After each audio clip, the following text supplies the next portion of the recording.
Acts 25 1-27 KJV. Now when Festus was come into the province, after 3 days he ascended from Caesarea to Jerusalem.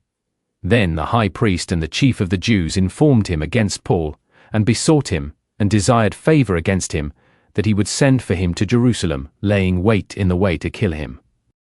But Festus answered, that Paul should be kept at Caesarea, and that he himself would depart shortly thither. Let them therefore, said he, which among you are able, go down with me, and accuse this man, if there be any wickedness in him. And when he had tarried among them more than 10 days, he went down unto Caesarea, and the next day, sitting on the judgment seat, commanded Paul to be brought. And when he was come, the Jews which came down from Jerusalem stood round about, and laid many and grievous complaints against Paul, which they could not prove. While he answered for himself, neither against the law of the Jews, neither against the temple, nor yet against Caesar, have I offended anything at all.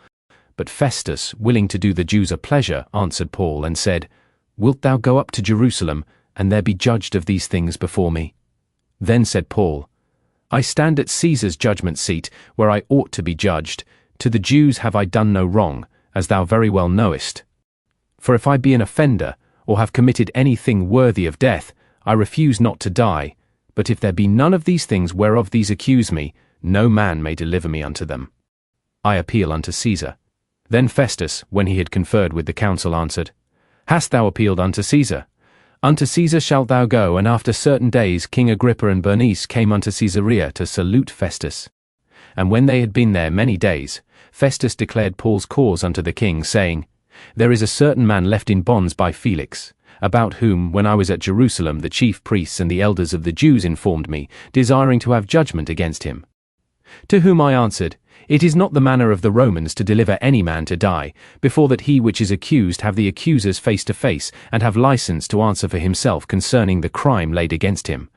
Therefore, when they were come hither, without any delay on the morrow, I sat on the judgment seat, and commanded the man to be brought forth, against whom, when the accusers stood up, they brought none accusation of such things as I supposed, but had certain questions against him of their own superstition, and of one Jesus, which was dead, whom Paul affirmed to be alive.